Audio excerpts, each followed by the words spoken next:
Bonjour à tous, je suis Axel de aidebtscg.fr et dans cette vidéo, je vais vous montrer comment remplir vos fiches de situation professionnelle, que ce soit sur l'épreuve E4.2 ou E5, puisque ce sont exactement les mêmes modèles de fiches et la même façon de les remplir.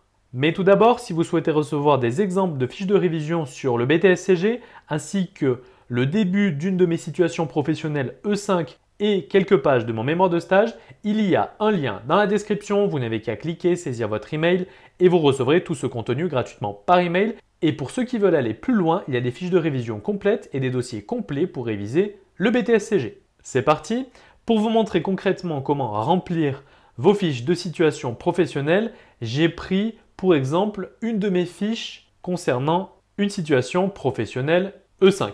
D'ailleurs, cette situation professionnelle fait partie d'une des situations incluses dans mon dossier E5.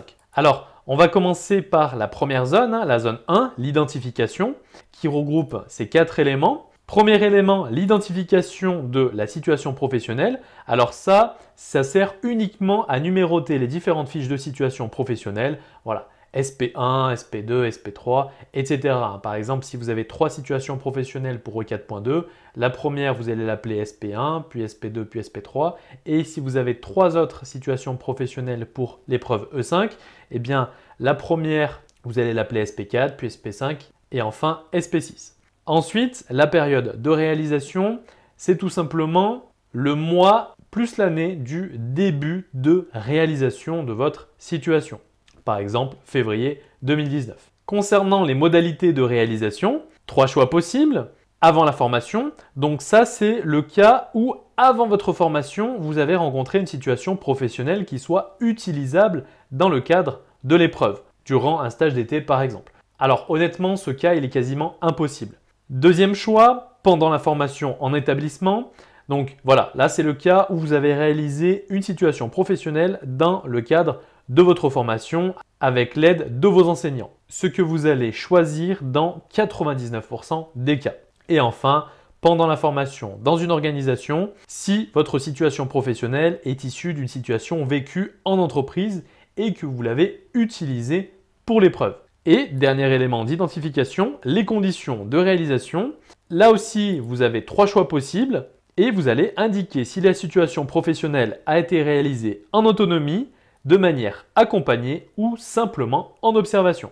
On passe maintenant à la zone 2 qui concerne la présentation et la réalisation. Bloc qui s'étend de la case intitulée de la situation professionnelle jusqu'à écrit professionnel. Première case, l'intitulé de la situation professionnelle. En fait, c'est simplement le nom de la situation professionnelle. Voilà. Si vous utilisez un sujet tout près de situation professionnelle, eh bien vous allez simplement prendre le nom de cette situation professionnelle. C'est souvent d'ailleurs le nom de la société qui est utilisé. Ensuite, le contexte de la situation professionnelle, eh bien, c'est ce qui sert à poser le cadre de la situation professionnelle.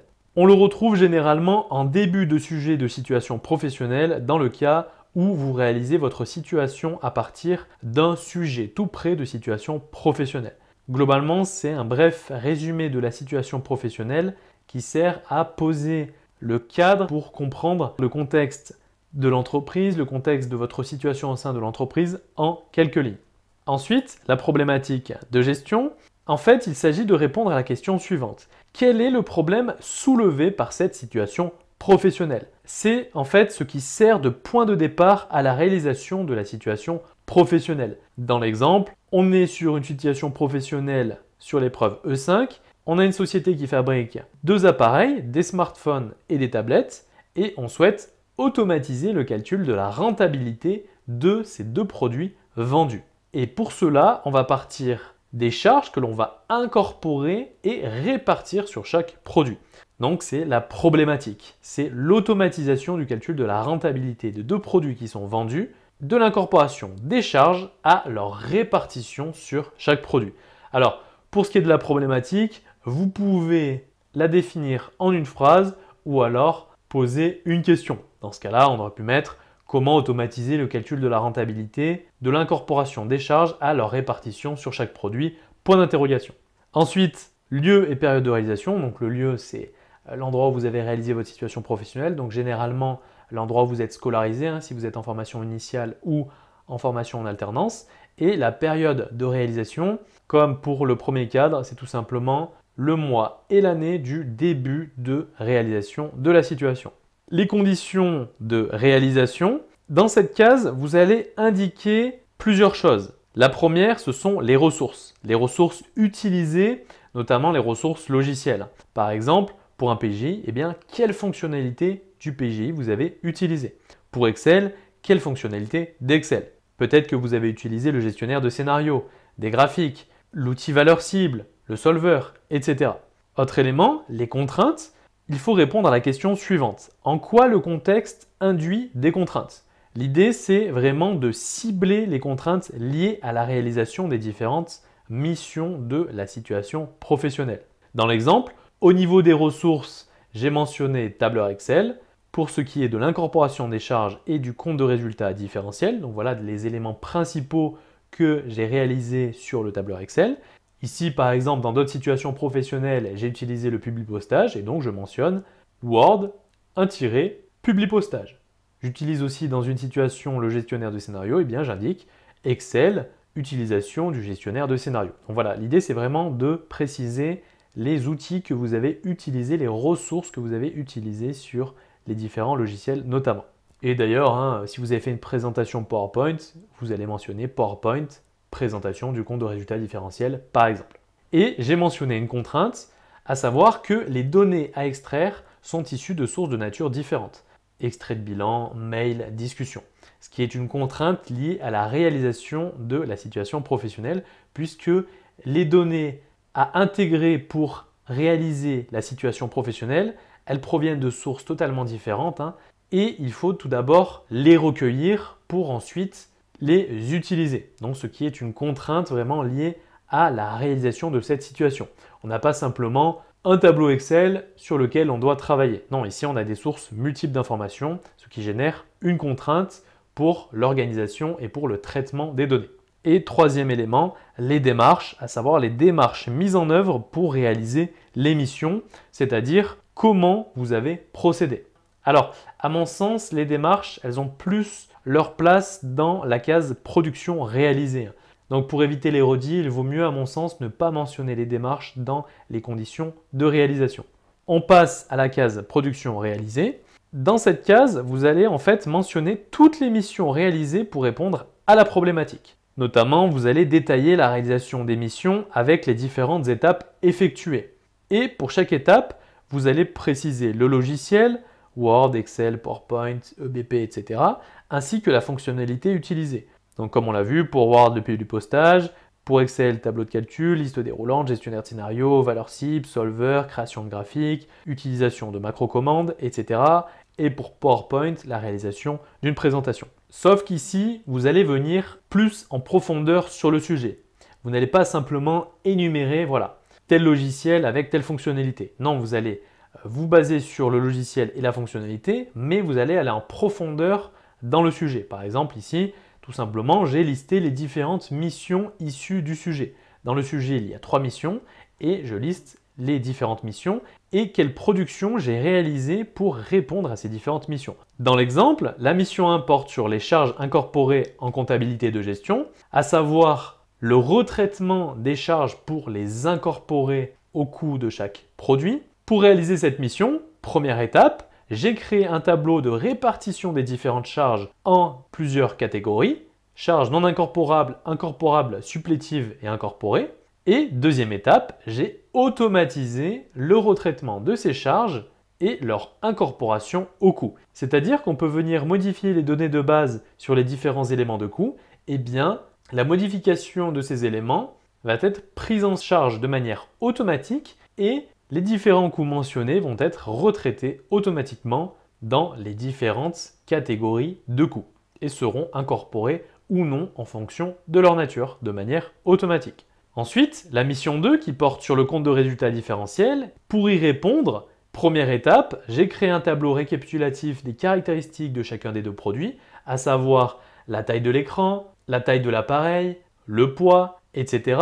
pour pouvoir imputer précisément à chacun des deux produits son coût de revient, notamment au niveau du coût des matières. Par exemple, la clé de répartition sur l'achat du plastique va dépendre de la taille de chaque produit. Et donc, la première étape pour répartir le coût de production de manière optimale sur chacun des deux produits, c'est déjà de créer un tableau qui va récapituler les caractéristiques de chacun des deux produits, puisque ces caractéristiques vont servir de clé de répartition pour le calcul du coût de production.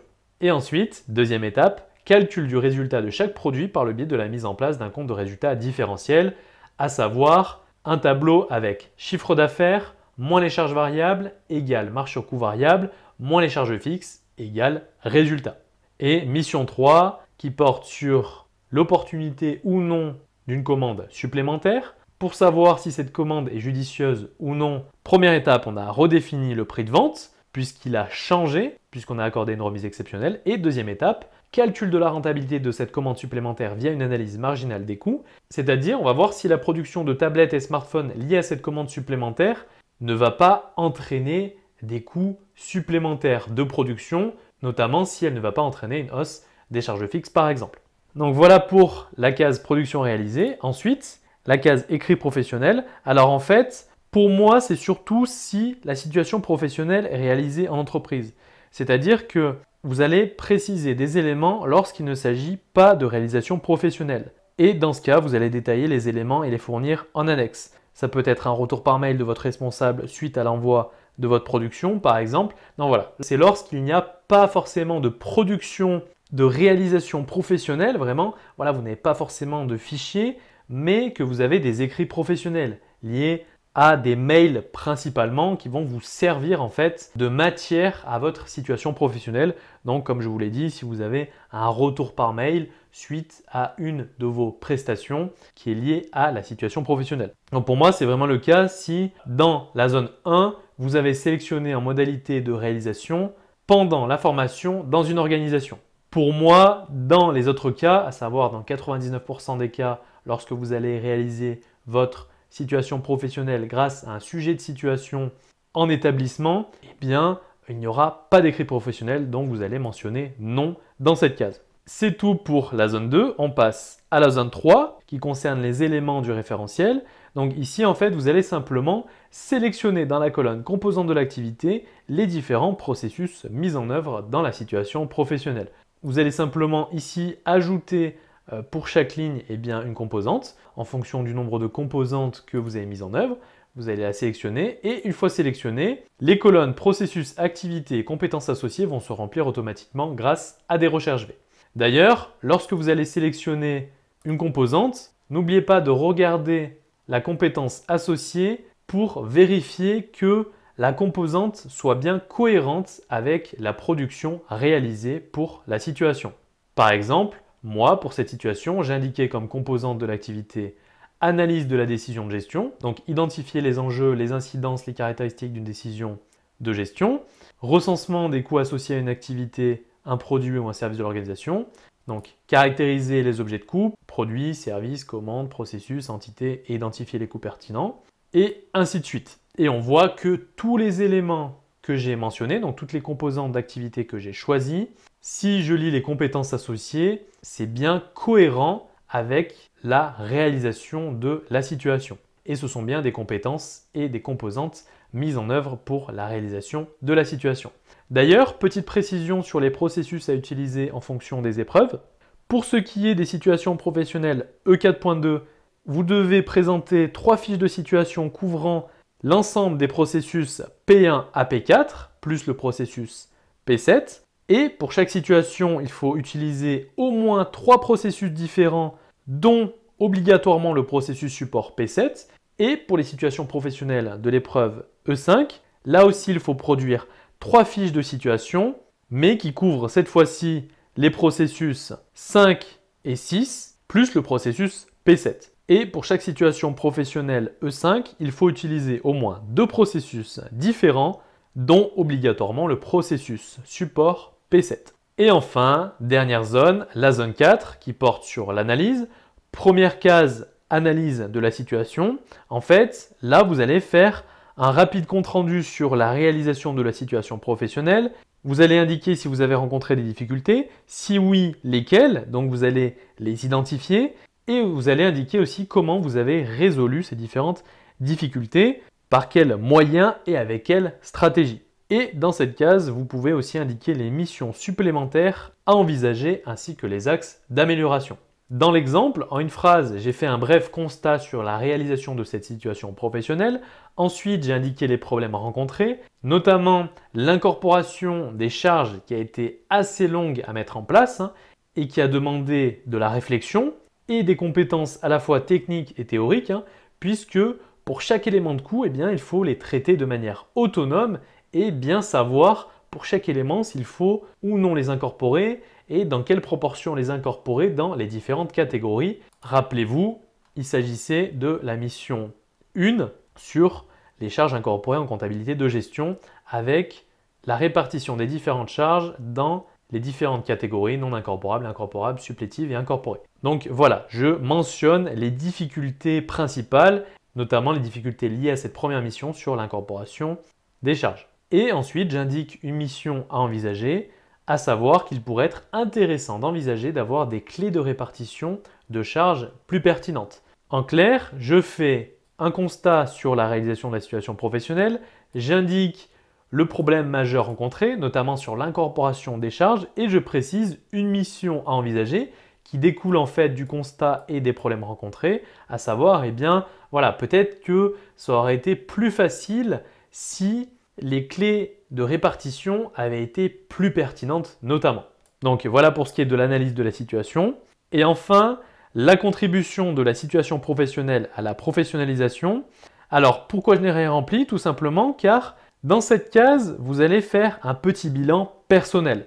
Donc c'est vraiment propre à vous, à votre expérience, à votre parcours. Puisque dans cette case, vous allez notamment expliquer l'impact de la réalisation de cette situation professionnelle sur votre vision du monde professionnel, ce que vous en retirez, ce que vous avez appris, quel constat vous faites. Par exemple, vous pouvez dire « ça m'a permis de », j'ai compris que, j'ai appris à, etc. Et c'est aussi le moment de faire un point sur votre niveau, notamment sur vos connaissances théoriques. Par exemple, il me manque des connaissances sur la fiscalité, j'ai des difficultés avec les déclarations de TVA, etc. Et sur vos compétences techniques.